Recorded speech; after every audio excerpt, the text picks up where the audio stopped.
Bonjour, ceci est une série de vidéos explicatives sur la matière de chimie telle que vue au programme d'UBI au collégial. Au cours des 3 prochaines vidéos, nous aborderons l'isomérie, soit les différentes façons dont les atomes peuvent s'agencer pour former une molécule.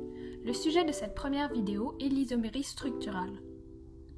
Nous définirons ce qu'est l'isomérie de manière générale, puis nous verrons l'isomérie structurale, qui se divise en isomérie de position et en isomérie de fonction.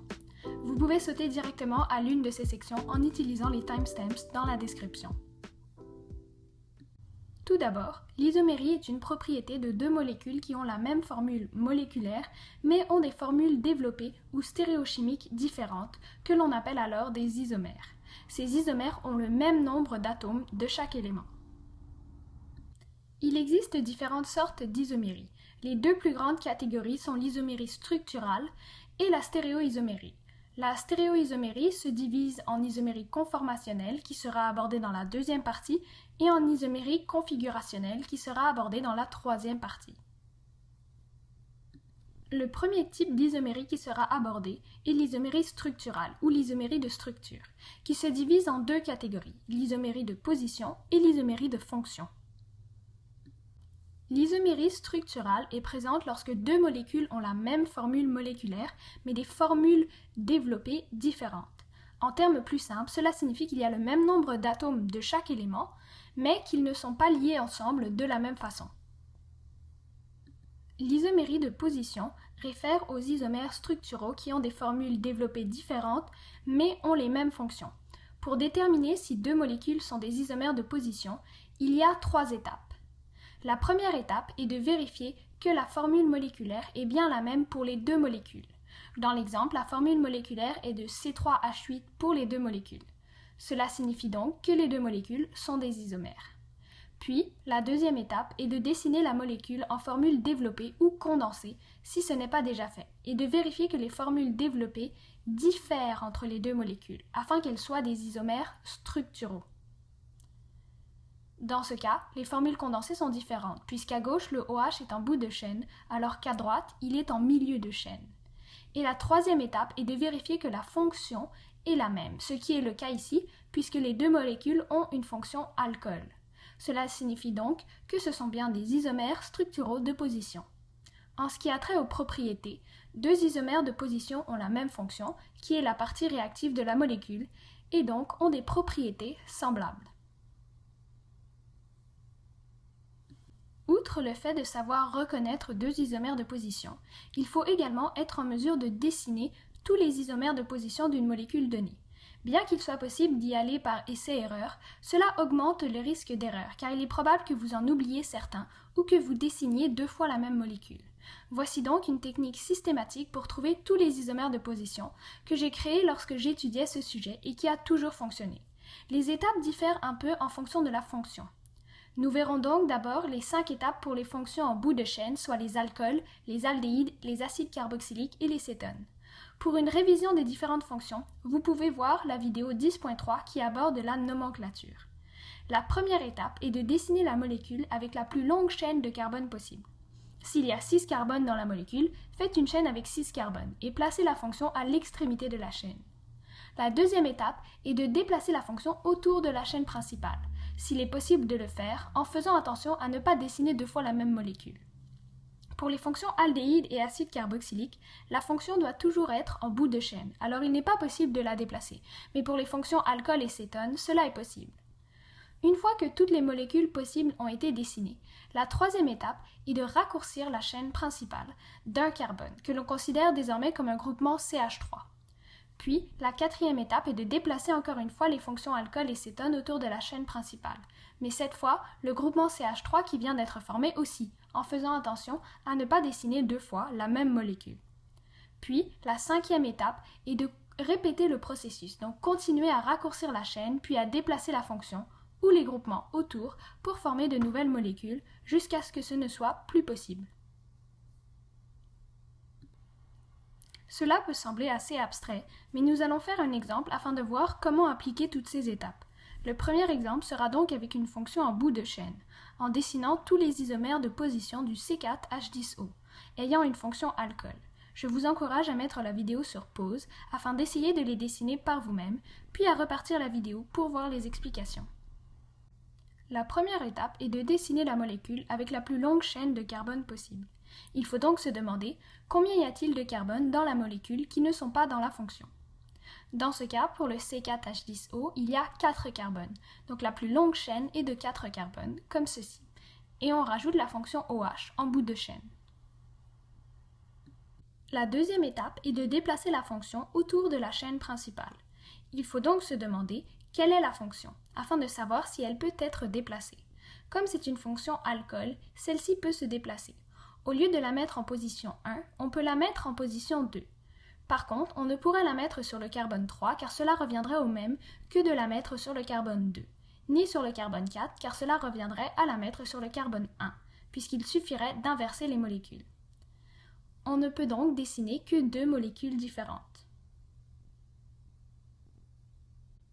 La troisième étape est de raccourcir la chaîne principale d'un carbone, ce qui fait une chaîne de 3 carbones avec un groupement méthyle CH3.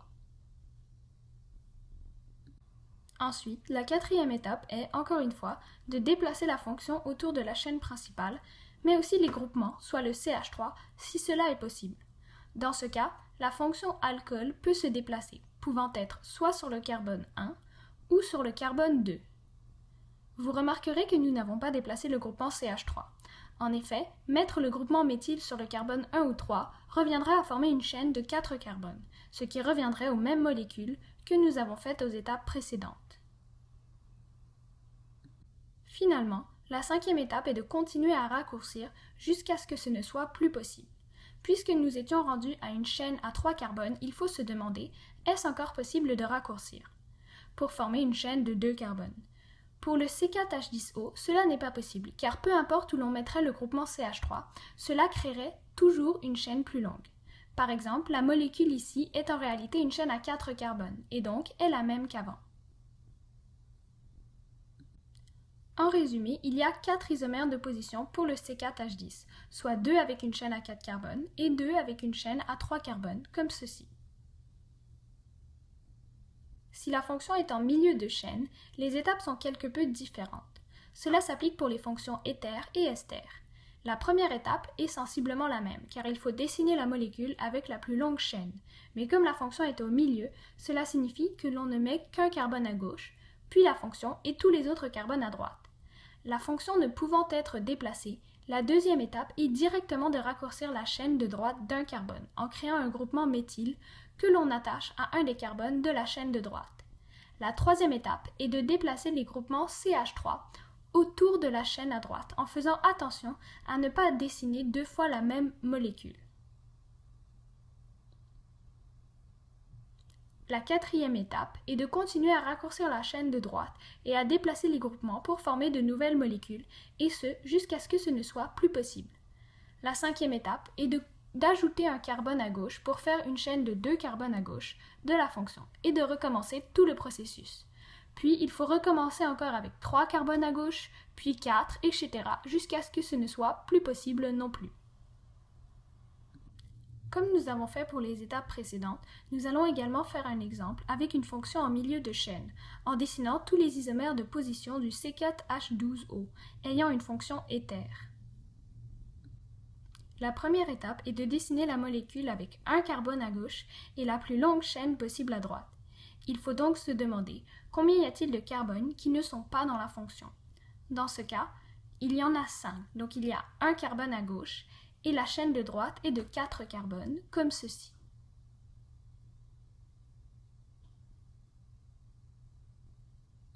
Puis, la deuxième étape est de raccourcir la chaîne de droite d'un carbone en créant un groupement méthyle que l'on attache à un des carbones de la chaîne de droite, ce qui forme une nouvelle molécule.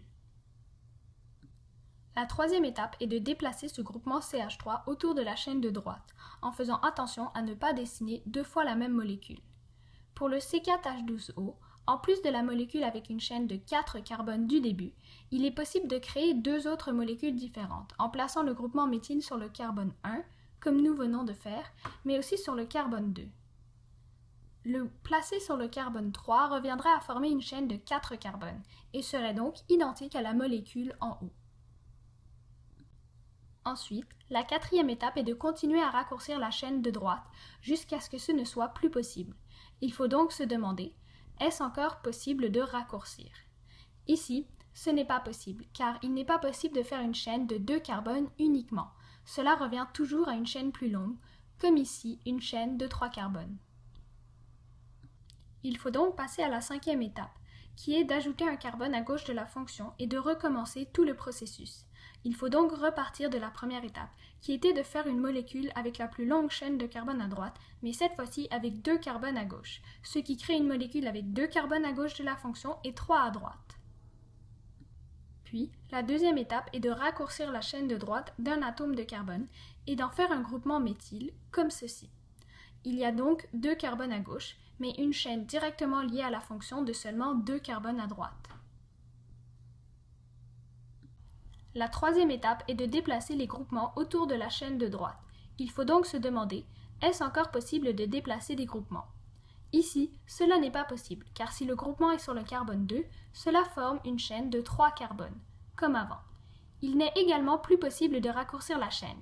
En effet, pour cela, il faudrait rajouter un carbone à gauche de la molécule et recommencer. Mais dans ce cas, cela reviendrait au même que les molécules d'avant, sauf que ce serait à gauche au lieu d'être à droite, donc il faut s'arrêter là. En résumé, il y a 5 isomères de position pour le C4H12O, soit 3 avec un seul carbone à gauche et 2 avec 2 carbones à gauche. L'isomérie de fonction réfère aux isomères structuraux qui ont des formules développées différentes, mais aussi des fonctions différentes. Pour déterminer si 2 molécules sont des isomères de fonction, il y a également 3 étapes. La première étape est de vérifier que la formule moléculaire est bien la même pour les 2 molécules. Dans l'exemple, la formule moléculaire est de C3H8O pour les 2 molécules. Cela signifie donc que les 2 molécules sont des isomères. Puis, la deuxième étape est de dessiner la molécule en formule développée ou condensée, si cela n'est pas déjà fait, et de vérifier que les formules développées diffèrent entre les 2 molécules, afin qu'elles soient des isomères structuraux. Dans ce cas, les fonctions condensées sont différentes, puisqu'à gauche, le OH est en bout de chaîne, alors qu'à droite, il y a un éther en milieu de chaîne. Et la troisième étape est de vérifier que les fonctions sont différentes, ce qui est le cas ici, puisque la molécule de gauche est un alcool et la molécule de droite un éther. Cela signifie donc que ce sont bien des isomères structuraux de fonction. En ce qui a trait aux propriétés, 2 isomères de fonction ont des fonctions différentes, comme leur nom l'indique, donc ils ont des propriétés physiques et chimiques différentes. Comment apprendre et réviser l'isomérie structurale? Tout d'abord, il est important d'apprendre les différents types d'isomérie possibles et de savoir les différencier, que ce soit l'isomérie structurale, la stéréoisomérie, l'isomérie configurationnelle ou conformationnelle, etc. Car il est facile de s'y perdre. Pour vous aider, un tableau résumé de toutes les sortes d'isomérie, ainsi que leurs principales caractéristiques, est disponible sur mon site internet. Puis, comme toujours, faire des exercices est le seul moyen de devenir à l'aise avec l'isomérie. Plus vous ferez des exercices, plus vous aurez vu différentes molécules et plus vous serez apte à faire celles de l'examen. Si vous cherchez des exercices, il y a une feuille d'exercice pour chaque vidéo disponible sur mon site ainsi que le corrigé, avec des exercices s'inspirant des manuels du BI et même d'anciens examens du BI. Voilà, dans cette vidéo, nous avons vu un premier type d'isomérie, soit l'isomérie structurale, présente lorsque 2 molécules ont la même formule moléculaire, mais des formules développées différentes, en voyant l'isomérie de position et l'isomérie de fonction. Salut, c'est moi Laure, la personne derrière ces vidéos. Merci beaucoup d'avoir regardé la vidéo jusqu'à la fin. J'espère que cela pourra vous aider dans vos études et votre parcours IB.